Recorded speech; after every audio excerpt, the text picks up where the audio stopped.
À l'écoute de la radio Clédou et sur l'ensemble de son réseau, le temps passe très vite.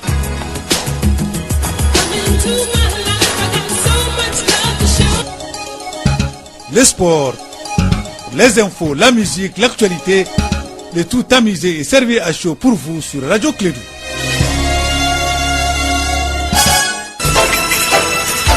Radio Clédou, le journal avec Sotelma Malitaire. Mesdames et messieurs, fidèles auditeurs et inconditionnels de Clédou et de l'ensemble du réseau, pour ceux qui arrivent pour la première fois, les fidèles parmi les fidèles, les inconditionnels parmi les inconditionnels, vous avez fait le meilleur choix. Alors moi je m'appelle Djité Abdoulaye Andan, Clédou c'est ma radio, c'est votre radio, c'est un réseau. Nous couvrons le Mali de Bamako en passant par Koulikoro, Ségou, Sikasso, Mopti, Tombouctou, Gao, Kidal, Taudani et Menaka. Partout on ouvre les oreilles, on écoute Moussa Papa Abdoulaye Hidara qui va présenter le journal. Moussa Papa, bonjour. Bonjour Abdoulaye Ondan. Bienvenue à toi. Comme toi, tu comptes bien le mois de Ramadan. Aujourd'hui, on est au 40e. Nous sommes au 11e jour du mois de Ramadan. Bien noté. Bienvenue. Vous avez fait le bon choix d'être sur la radio Clédou. La première édition de Clédou Info, c'est maintenant. L'Union européenne annonce une aide de 32 milliards de francs CFA, soit 50 millions d'euros aux pays du G5 Sahel, afin de créer une force conjointe destinée à lutter contre le terrorisme. C'était en marge des travaux des ministres des Affaires étrangères des pays du G5 Sahel et la délégation de l'Union européenne. 75 ans déjà que la voix de l'Amérique, Voya America, émet à travers le monde. Pour célébrer cet anniversaire, 15 de ses radios partenaires, dont Radio Clédou, ont pris part à une formation à Abidjan, un jour dans la vie d'une salle de rédaction du 21e siècle. C'est le thème que nous décortiquera notre envoyé spécial dans quelques instants. La CEDEAO a donné son accord de principe à la demande d'adhésion du Maroc, sauf grosse surprise, c'est à présent une affaire de mois avant que le Royaume n'intègre l'organisation. Et puis l'Iran qui s'inquiète de la rupture diplomatique entre l'Arabie Saoudite, ses alliés et le Qatar. L'Iran a appelé une dizaine d'homologues arabes et musulmans pour éviter une escalade.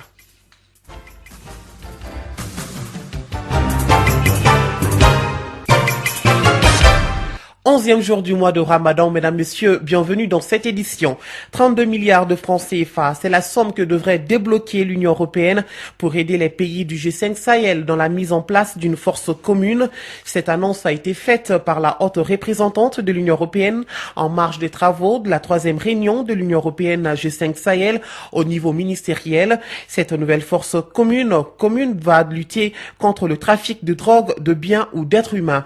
Le tout pour combattre le terrorisme qui se nourrit de ces commerces illégaux parallèles. Plus de précision avec Kassim Traoré. Les pays du G5 Sahel veulent se doter d'une force commune. Selon le ministre des Affaires étrangères du Mali, la mise en place de cette force est plus que nécessaire parce que les terroristes gagnent du terrain et la MINUSMA n'a pas mandat de les combattre efficacement. Abdoulaye Diop. Ils ont décidé de mettre en place une force conjointe comprenant tous les pays membres du G5 Sahel avec un niveau initial de 5 000 hommes que les chefs d'État du G5 Sahel ont récemment décidé de porter à 10 000 hommes pour vraiment un maillage plus efficient de nos territoires respectifs. Cette force est chargée de lutter contre le terrorisme parce que dans notre espace aujourd'hui, on se rend compte que malgré la présence de forces internationales à part Barkhane, la MINUSMA n'a pas vocation à lutter directement contre les groupes terroristes. C'est pour cela que l'Union européenne débloquerait 50 millions d'euros pour soutenir la mise en place effective de la force commune du G5 Sahel. Cette force inclura des soldats du Mali, de la Mauritanie, du Niger, du Burkina Faso et du Tchad et sera opérationnelle dans les zones frontalières des 5 pays membres. Federica Mogherini, haute représentante de l'UE. Nous pensons que c'est le bon choix à faire. Une force conjointe avec une très forte coopération régionale et une forte coordination avec les autres opérations qui sont présentes sur le territoire est, nous pensons, la meilleure façon de faire face soit au défi du terrorisme, mais aussi le contrôle du territoire quand il s'agit de combattre le trafic de toutes sortes, que ce soit de drogue, d'armes ou d'êtres humains. Ce qui fait la force et l'originalité du G5 Sahel est le fait que les pays membres prennent leur sécurité en main. La force a actuellement besoin du mandat des Nations Unies pour démarrer sa mise en place. 7h04 à Mopti, lancement officiel hier lundi des activités de la 18e édition de la quinzaine de l'environnement. Une grande campagne qui s'annonce donc pour les acteurs en charge de l'environnement. Au cours de la rencontre, des messages de sensibilisation ont été livrés à la population de la Venise malienne. L'édition 2017 a retenu comme thème « Rapprocher les gens de la nature dans la ville, sur la terre, des pôles à l'équateur ». Envoyé spécial à Mopti, Dadonomoko. Ils ont tous répondu présents à cette campagne de sensibilisation sur l'environnement. Après CAI 2016, Mopti, les rassemblements, comme son nom l'indique, a rassemblé du monde autour des problèmes qui menacent notre cadre de vie. C'est lundi 5 mai, date à laquelle la communauté internationale célèbre la journée dédiée à l'environnement. Isaka Kansai, maire de la ville de Mopti. Je me réjouis de la tenue de cette 18e édition de la quinzaine de l'environnement dans notre ville, car nulle part ailleurs Mopti présente les 4 types de questions liées à l'environnement et au changement climatique. Il est évident aujourd'hui de constater la détérioration du cadre de vie tant dans les milieux ruraux qu'urbains. Mopti, avec sa forte densité démographique et une urbanisation galopante, est confronté malheureusement à un état d'insalubrité généralisée.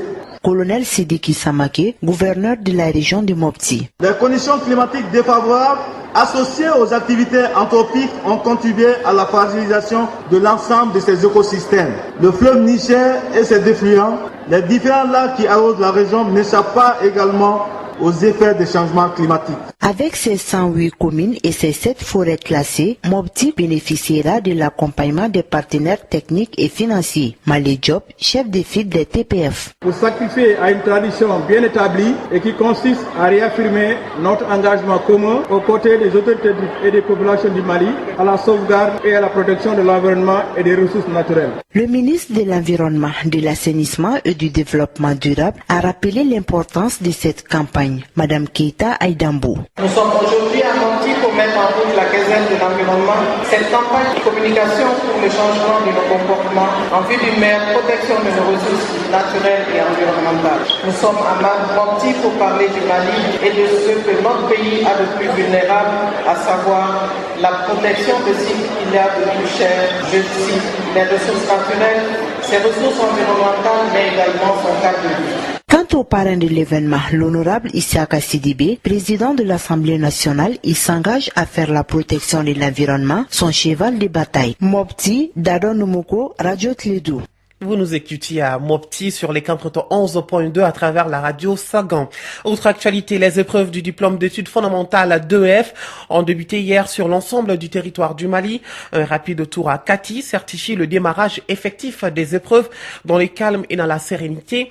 Dans les 6 centres d'animation pédagogique de l'Académie d'enseignement de Kati, ils sont 41 252 candidats inscrits répartis entre 282 centres. Écoutons Yoro Wollegem, le maire de la commune urbaine de Kati. Nous avons commencé d'abord avec les autorités administratives et politiques. Nous avons fait 2 centres. On a vu dans ces 2 centres que tout va bien. Et tous les élèves sont présents. Il n'y a pas d'absents. Et les élèves aussi sont sereins. On les a parlé. Ils disent que le sujet est abordable. Donc tout va bien pour cette première journée. Maintenant, je suis venu voir au JPK tout de suite. Il y avait une absente. Bon, pas une absente. Elle est venue mais sans carte d'identité. Donc on n'a pas pu la mettre dans la salle. Parce que la rentrée de la classe est subordonnée à la présentation de la pièce d'identité. Elle n'en avait pas. Donc c'était un incident malheureux. Donc j'ai continué, je suis venu à Briand et j'ai trouvé que vous êtes en train d'interviewer le président. Donc il a dit tout à l'heure que tout va bien. Et nous avons constaté dans la salle que tout va bien. Il n'y a pas d'absent, il n'y a pas de retard. Donc ça veut dire que tout marche normalement et tout marche à souhait. Est-ce que vous avez pris des dispositions sécuritaires pour autorité? Absolument. Comme vous voyez, la police est déployée un peu partout, à l'intérieur comme à l'extérieur, pour sécuriser les candidats. Le maire de la commune urbaine de Kati, Yoro Wollegem, interrogé par André Traoré. Et à Ségou, le ministre de l'Emploi et de la Formation professionnelle, représentant son collègue de l'Éducation nationale, s'est assuré du bon démarrage de l'examen en distribuant la première épreuve d'évaluation. C'est un groupe scolaire Bandjougou-Boiré. Maloud Benkatra s'est aussi rendu au centre d'examen de Sonikoura. Il était accompagné par le gouverneur de la région, les autorités municipales et les responsables administratifs locaux de l'enseignement fondamental frontale. À Kidal également, c'est à 8h qu'a débuté les épreuves pour l'examen du DF. Ils sont 70 candidats, dont 16 réguliers et 54 candidats libres, prêts à faire leur entrée dans le cursus de l'enseignement secondaire. 2 absences ont été constatées au premier jour.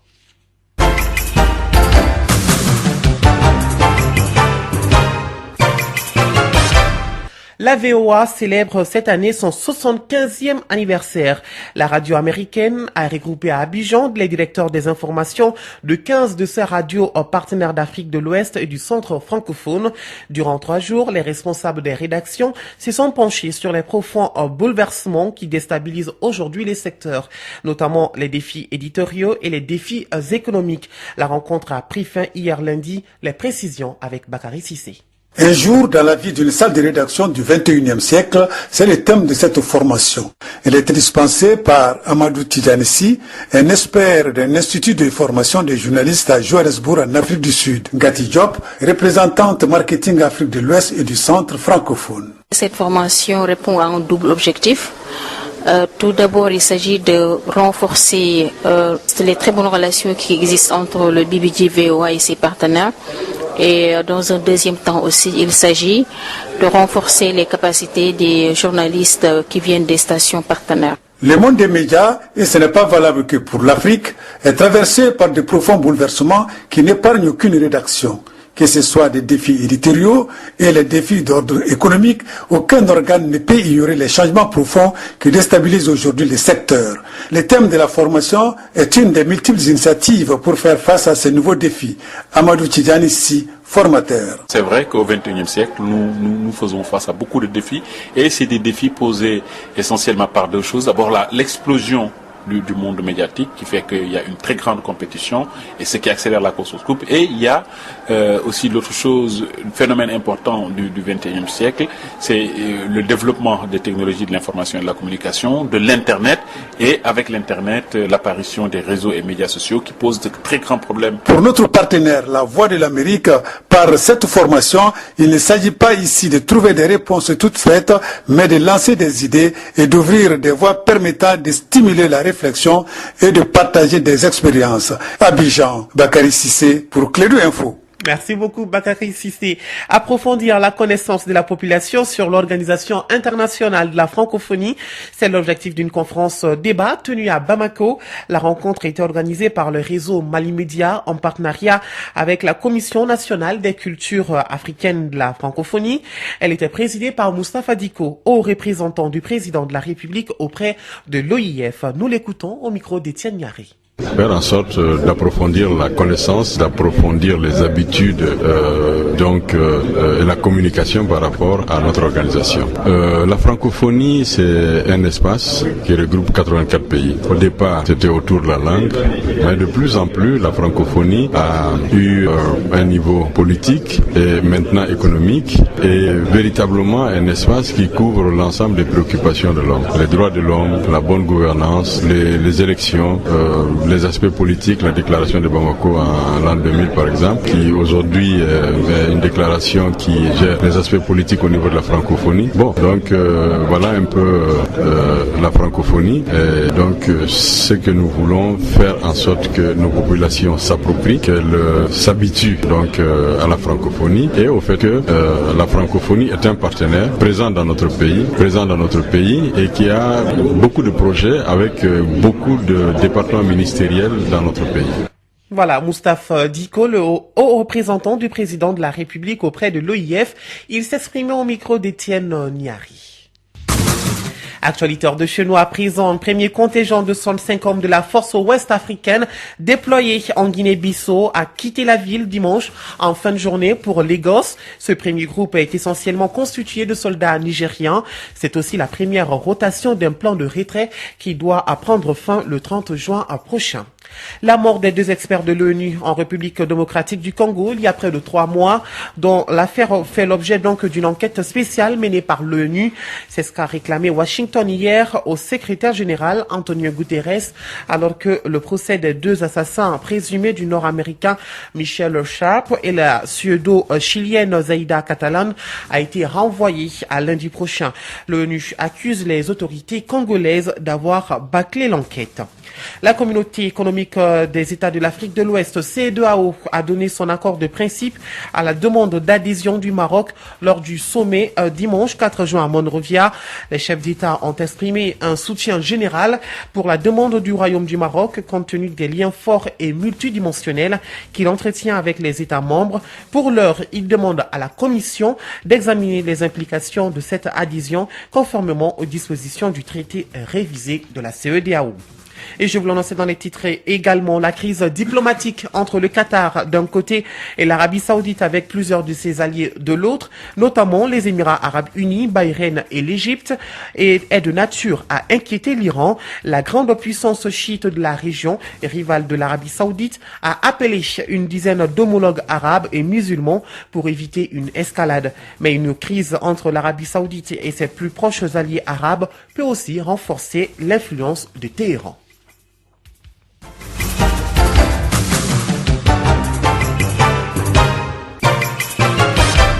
Chronique santé du jour. Le mois de Ramadan au cœur de l'actualité. Il est question du changement d'habitude alimentaire. Le meilleur régime à adopter pour se sentir bien dans son corps. Fontaine Jakiti nous dit tout. Le jeûne ou se priver de manger et boire est le moment qui correspond à un changement de notre mode de vie alimentaire. Pour ce faire, nous avons besoin de prendre spécifiquement certaines mesures. Dr Ibrahim Niantao, nutritionniste endocrinologue. Ce qui est recommandé, c'est que au cours du mois de Ramadan, notamment le matin à l'aube, c'est de retarder le maximum possible la prise de l'aliment qui va couvrir la journée. Et ce repas doit être un repas mixte en réalité. Un repas mixte, ça doit contenir un aliment contenant un peu de sucre. Quand on dit sucre, nous faisons allusion non seulement aux aliments à goût sucré, mais toutes les céréales qu'on consomme habituellement chez nous, il s'agit du mil, du riz, du fonio, mais aussi les tubercules, l'igname, la pomme de terre, la patate. Donc ces aliments qui contiennent beaucoup d'amidon vont représenter la partie sucre. La recette doit aussi contenir un peu de gras. Alors quand on dit gras, on fait allusion à l'huile, surtout les huiles d'origine végétale, parce que les huiles d'origine animale sont des huiles qui sont très nocives pour notre santé. Et troisième composition, c'est aussi une portion de protéines. Les protéines, on peut les avoir en protéines végétales ou animales, mais spécifiquement un petit bout de viande ou de poisson ou même un petit bout de poulet peut aussi constituer la partie protéine. Ce mélange d'aliments aura un impact positif sur notre organisme, selon Dr Niantao.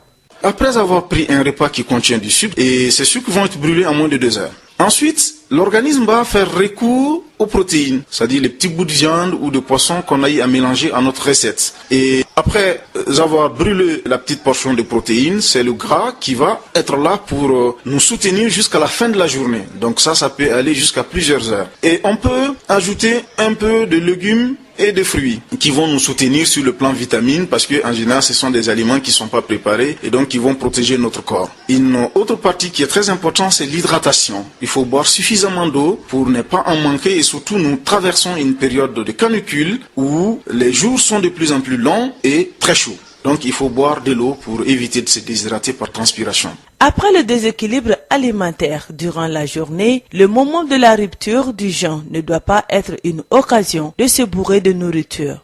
Au moment de la rupture, il sera souhaitable de prendre un aliment qui contient un sucre d'action rapide. Je fais allusion à un petit bout de dattes. Ça peut être 1 ou 3 dattes. Au fait, l'idée de la date ou d'un aliment contenant du sucre rapide, c'est pour ravitailler rapidement le cerveau et revitaliser les muscles. Mais le deuxième problème, c'est que l'estomac aussi est creux. Donc il faut quelque chose pour apaiser l'estomac et la faim. Donc on peut prendre un petit bol de bouillie ou un verre de lait ou un quinqueliba qui va contenir beaucoup d'eau. Donc on ne prend pas d'aliments très lourds à cet instant. On peut aller faire sa prière et on revient au niveau du dîner. Donc le dîner, c'est un peu comme à l'aube. C'est un aliment assez consistant qui peut nous permettre de couvrir la nuit. Attention, ne pas en abuser et de préférence de prendre ces aliments 1 heure au moins avant d'aller au lit, puisque la digestion peut être très difficile quand on se remplit le ventre et qu'on se met directement à dormir. L'idéal serait de prendre avec un peu de légumes. Ça peut être une petite crudité. Donc cela facilite la digestion et réduit le risque de perturbations gastriques. Ainsi, nous devons tous consulter nos médecins afin d'évaluer notre état de santé. Cela permet d'éviter des complications de certaines maladies chroniques. Dr Ibrahim Nientao, nutritionniste endocrinologue.